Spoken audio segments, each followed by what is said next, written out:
Sulekha was a pretty girl when she was born. However, 10 months after birth, she met with an ill fate. She fell off the cot and damaged a part of her brain. Soon she was down with smallpox and looked dreadful with pockmarks all over her body, except for her eyes.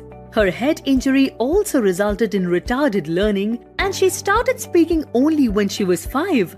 Right from her childhood, due to her injury as well as her appearance, she had low self-esteem and was very slow at learning things and stammered when she spoke.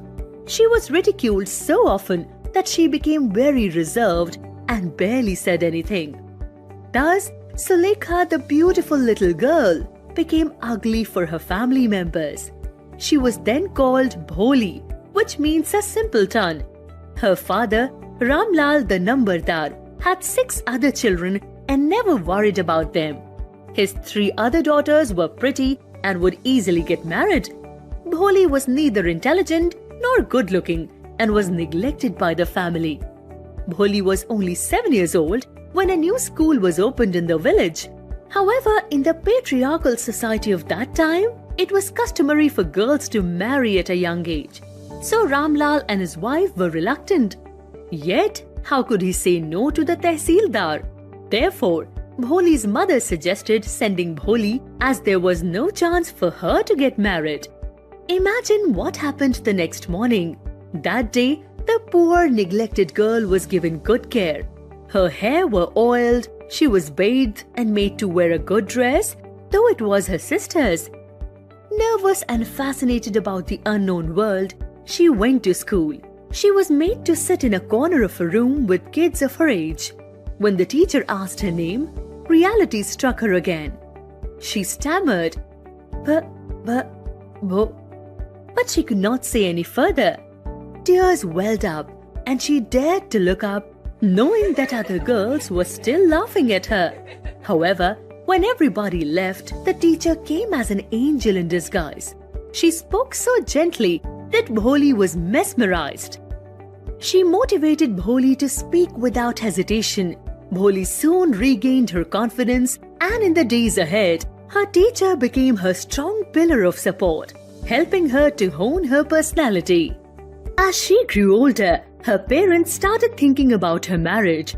They received a proposal from a well-to-do grocer, Bishambarnath, who was the age of Bholi's father and also a limping man and a widower.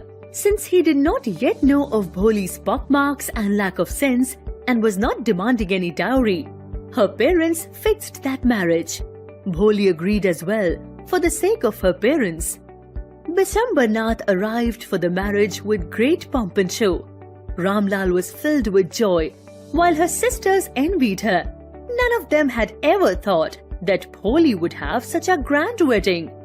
The marriage rituals began, and lo, things turned topsy-turvy.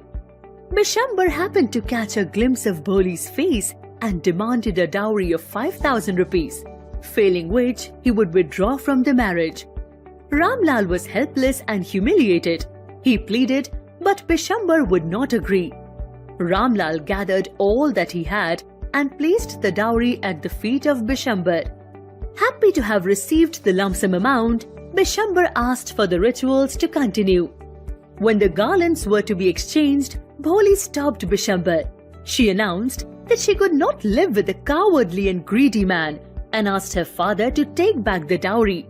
Her parents tried to make her understand, and the people around tried to add salt to the wound, but Bholi was adamant. People could not believe that the tame girl turned out to be so bold and brave, fighting the injustice and disgrace towards her family.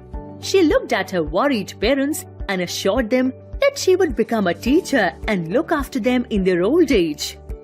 And guess what? Her teacher was standing at a corner and watching all the drama unfold. She was filled with pride to have given wings of courage to Bholi, who had emerged as a young woman living her life on her own terms.